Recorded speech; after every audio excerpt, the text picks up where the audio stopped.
Gilles. Thank you. Well, and thanks, Antoine, for provoking me into giving this talk. This is going to be somewhat different from what you've heard. So, of course, the question which is of interest to us is, does free will exist? And the short answer is, I don't know. Of course, I hope so, as all of us, but I don't really know. However, probably most of us, if not all of us, will agree that in a deterministic world, there's no room for free will. And, well, you've seen already the quote from Laplace, but let me just show you that. So this is a great French mathematician, and so he wrote this essay, philosophical essay on probabilities, in this is the original edition in 1814, and there, well, that's the official translation. First page, already in the first page, you have a statement which is really interesting, that the most important questions in life have to do with probability. And therefore, if there is no probabilism, if the world is deterministic, then life is not interesting. I suppose that's what he means. And then on page 4, you have the famous quote, which you saw on the screen already this morning, in which Laplace postulates this being. By the way, he never calls this being a demon. We usually speak of Laplace's demon, but it's not his word. For him, it's just an intelligence or a being. So what he says is that we ought to regard the present state of the universe as the effect of its anterior state and the cause of the one which will follow. Given for one instant an intelligence that would comprehend all the forces and blah, blah, blah, blah, blah, and in the end, conclusion is that for this being, nothing would be uncertain, and the future as well as the past would be present to its eyes. So in other words, if everything is deterministic, then from the conditions of the Big Bang, everything is determined. Maybe it's an infeasible computation for us, but in principle, you could determine what I'm seeing at the moment. So it'll be kind of sad. Just still, I want to point out that Laplace was not the first person to think to see these things. Baron d'Holbach, about 40 years previously, wrote this very famous treatise, Système de la Nature, which was extremely anti-religious, under the pen name of a dead member of the French Academy. But let's go back to my talk. So does free will exist? I don't know. But the question I want to address is, could free will exist, in fact, in a deterministic world? Just one parenthesis. Most people would agree that you need randomness to have free will. Randomness by itself is not sufficient. If you only have randomness, then things are random. If anything happens, nothing really interesting in terms of consciousness or whatever. But we'll hear more about this this afternoon when Heisenberg will give a video talk. He will talk about this and Doyle tomorrow. So I won't stress that. So I'm going to only concentrate on randomness here. And whether randomness is good enough for free will be the topic of other talks. Now, does randomness exist? That's the main question here. Well,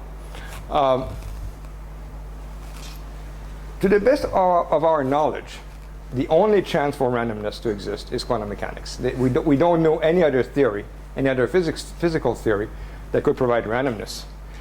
But the question is, does it? So I'm not so sure. When I say I'm not so sure, it's not that I'm not so sure that quantum mechanics is the only theory that would provide randomness. I'm not so sure that quantum mechanics does provide randomness. And the purpose of this talk is to postulate a quantum mechanics in which there's no randomness. But it might be good enough, nevertheless, for free will, as we'll see at the end. Okay, so to to understand this, all these ideas, let me explain for our non-physicist friends what a measurement is, at least in orthodox quantum mechanics. Let's say you have a photon coming in. This thing is known as a beam splitter. It would take a beam of photons and split it. Half of it would be reflected, and half would be transmitted. It says refracted, but it's transmitted. Now, if you send a single photon, the classical way of thinking about it is that a single photon would either be reflected or transmitted. And then you could put on, you could use photon detectors, and now one of them would click, and only one would click. And then you could have an observer who would pay notice. Aha, this one clicked. So that's how we think of measurements naively. But there's a problem. The problem with measurement is that everything in quantum mechanics is unitary, is reversible. In fact, everything in quantum mechanics follows Schrödinger's equation. Well, you need some corrections for relativistic purposes, but let's say in a static reference frame, Schrödinger's equation says it all about the evolution of a quantum system. Everything except measurements. Measurements don't fall into the mold of these unitary transformations because they're not reversible. So most people think. So one might hope that measurement is the source of randomness, that true randomness comes out of measurements, and therefore the source of free will. Very well. But then that begs the question, when does a wave function collapse? This is on-purpose jargon. I did not say when does the measurement become irreversible. It would be a slightly different question. I really mean to ask, when does it happen that you do this measurement and then it no longer follows Schrödinger's equation, no longer is no longer reversible? Well, we don't really know. There are various possibilities. It could be when some macroscopic effect has occurred, because things are big enough, too many electrons were moved, and at some point it mysteriously is no longer reversible, and then we see the wave function collapsed. It could be that. Perhaps it's due to gravity, as Penrose would think. Other people would say, sorry. So in this case, when the detector clicks, it's become macroscopic, and the wave function has collapsed, and the decision is irreversible. By the way, in orthodox quantum mechanics, it does not become irreversible when the photon hits the beam splitter. All physicists will agree, most of them at least, will agree that when the photon hits the beam splitter, the photon continues in superposition of both paths. And we know that because it can be recombined into the original. So this is definitely not here that the wave function collapses, that something irreversible happens. The first time it could be that it could happen is here, when a macroscopic event occurs and there's detection. Now, other people would say it's when consciousness is involved. In this case, when the observer sees it. And I can't resist telling you about Bell's reaction to this. So John Bell asked, was the world wave function waiting to jump, read collapse, for thousands of millions of years until a single cell creature appeared to make it collapse? Or perhaps did it have to wait a little longer for some more highly qualified measurer with a PhD? Very famous quote from Bell, so you can tell that he didn't believe in this, neither do I. But there's a third answer, which is never. That the wave function actually never collapses. That's what I believe in, actually. And I want to explain to you how that would be possible, that a wave function never collapses, and it's only an illusion. But so I have to, again, for our non-physicist friends, tell you a little bit more about quantum states. It's kind of hard to see, but it's meant to be an on-off switch. Well, classically, a light switch can be either on or off. Whereas still classically, you could think in terms of probability a switch could be with equal probability on or off. It's one or the other. You don't know which one, but it's one or the other. So that's a matter of lack of knowledge. But it's still classical. And we would write this either on or off as on or off. While we would write the probability mixture, as we call it, as it's a half on and a half off, not meaning that it's half of each, but it has probably half of being one or the other. Whereas in the quantum case, which is more interesting, in the quantum case, which we call a superposition, then the switch can be simultaneously on and off, which we denote by on plus off. And this plus means quantum superposition. Good. Now, again, in terms of physics jargon, we will say that a state is pure when it has a definite state, either on or off. Whereas if we don't know the state, if it has a definite state but we don't know what it is, then we say the state is mixed. So mixed state kind of reflects our ignorance about it. Whereas this quantum state, which is simultaneously on and off, we know exactly what the state is. It's simultaneously on and off. So this is pure again. So this notion between pure and mixed state is very important for what I'm going to tell you. And the other thing which is important is the notion of multiparty state. When you have two people or two particles or two systems which form a single entity. They could be pure or mixed, doesn't really matter.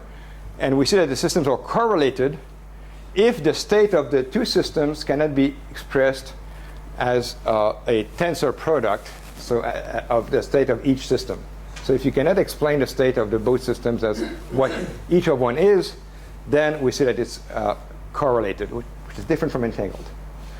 And there's classical correlation. For instance, if there's a half chance that, think of Alice and Bob both having a light switch, if there's a half chance that they're both on and a half chance they're both off, that's a classical correlation. If you know what one is, you know what the other one is. But it's purely classical. It's probability. It's mixed. Whereas in case of entanglement, we have the state which is a pure state of superposition between both being on and both being off. That's entirely different, and I'm lacking time to really get into detail of this. But that's a purely quantum phenomenon, which Heisenberg, by the way, Schrödinger, which Schrödinger recognized as being really the most important feature of quantum mechanics back in 1935 already. Okay, now I move on to the Church of the Order Hilbert space, which is what I believe in. This is a term that was coined by John Smolin to describe the habit of some physicists of regarding a mixed state as being a mixed state of one system as being the part of a pure entangled larger system. Looks like this. Here you have this mixed particle. This particle is in a mixed state. You can bring it to the church, and the church will produce another particle so that both seen together are entangled. Now both particles, the original and the one produced by the church, are in a pure state. And if you trace out the new particle, if you only look at the original, it is in the original mixed state. In other words, take any particle in a mixed state or any quantum system in a mixed state, you can always think of it as being part of a larger system which itself is in a pure state. That's a basic fact of quantum mechanics. There's no belief there. It's a fact. It's mathematics. However, I should stress that it's not possible in principle, even in principle, to go from this to the pair. If you're only given this and you don't have the church to help you, if you're only given this, you cannot produce the other particle just by yourself. But it exists in principle. All right. So, yes, that's right.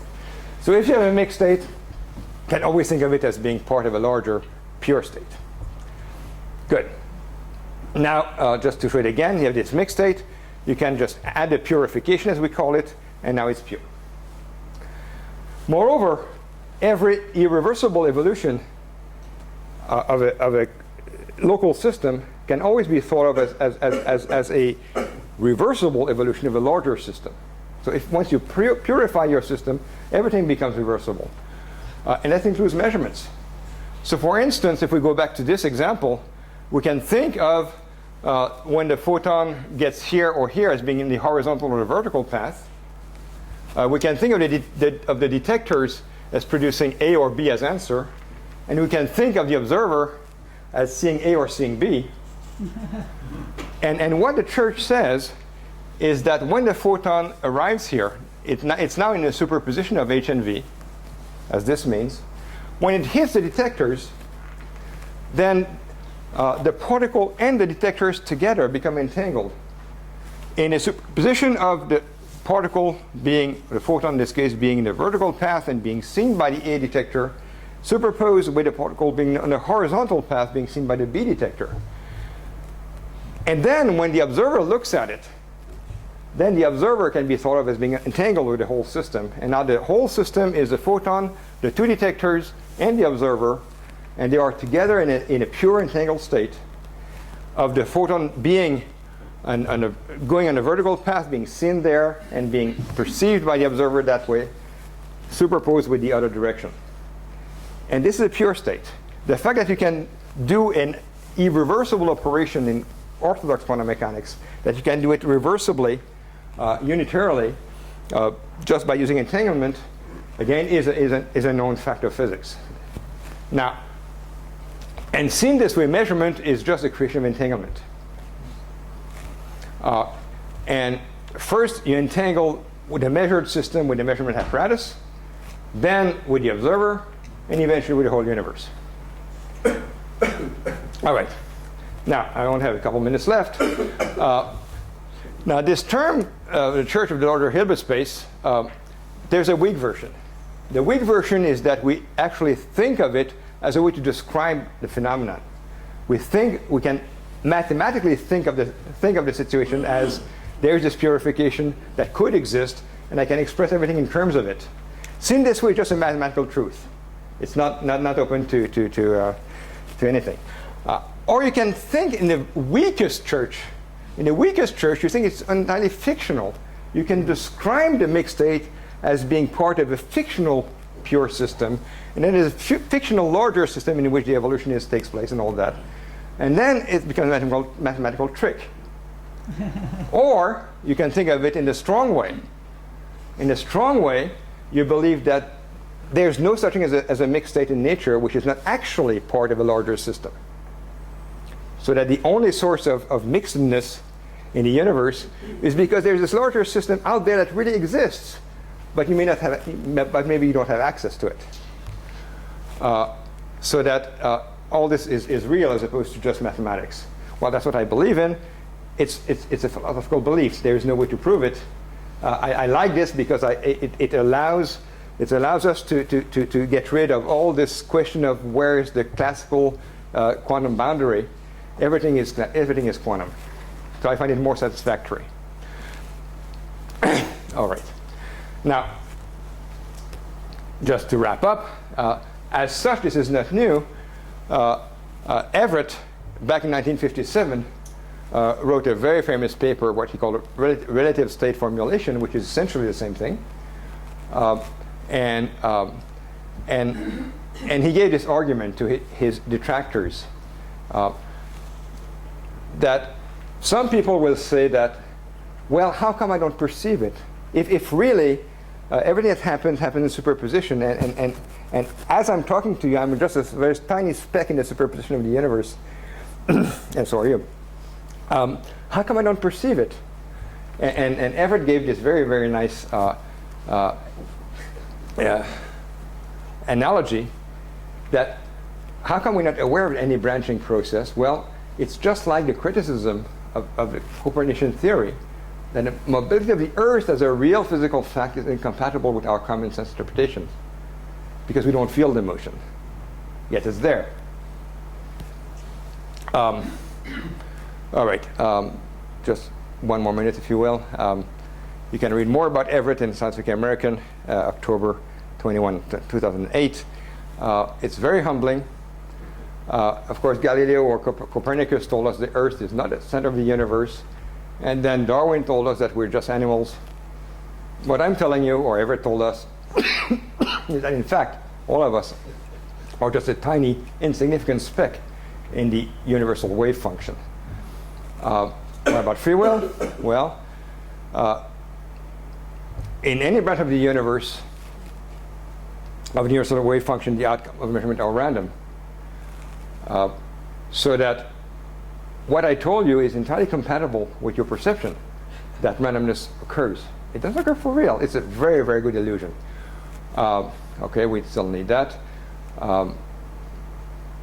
And in some branches, in most branches, in fact, randomness produce nothing interesting, but there's no one to ask the question. It's like the entropic principle. So the discussion coming next, Nicolas will say that nature's one locality, together with the existence of free will, is incompatible with the many-world view of quantum physics. And I suspect that he would think that what I talked about is a many-world view of quantum physics. Therefore, which I don't think of it that way. I really don't think of what I told you as exponentially many parallel universes. It's only one of them, but I just take the wave function seriously. I take the superposition seriously. Nevertheless, maybe he's right. Maybe Nicolas is right. We'll see when his turn comes in a minute. But if I may freely choose, essentially, the choice that Nicolas is making, if he's right, then he's making the choice between free will and quantum physics being deterministic, or in this case, non-deterministic. But if I may freely choose, well, I choose to exercise my own free will. And if I have a choice, I prefer to live in a world in which the Church of the Lord of Hilbert space rules, even if I have to give up free will to do that. Because the illusion is perfect. All right. This discussion would be interesting. I'm sorry, I'm out of time, but really, you will not regret it if you go to cheapuniversals.com. Cheapuniversals.com gives you a way to apply for $3.95. Right, for $3.95, you can buy a whole new universe. If you can't decide whether to go for a hike or take a nice hot bath, you go to this website, you key in both possibilities, you press a button, and they will make a random choice for you. And if you've committed yourself to doing whichever random choice they tell you to do, then you can do it in being fully assured that you also do the other thing. Because both choices will be taken in superposition by this website. And if you take the wrong decision, you can take comfort in knowing that you've also taken the right decision. And just to wrap up with the next talk, this cheapuniversals.com website, in fact, uses Nicolas' Quantus system to make the random decisions. So that was a good choice, I'm sure. So it's not only used for casino, it's also used to creating universes. That's even more gambling. Oh, well, it's used to creating universes, not just for casino. All right, thank you.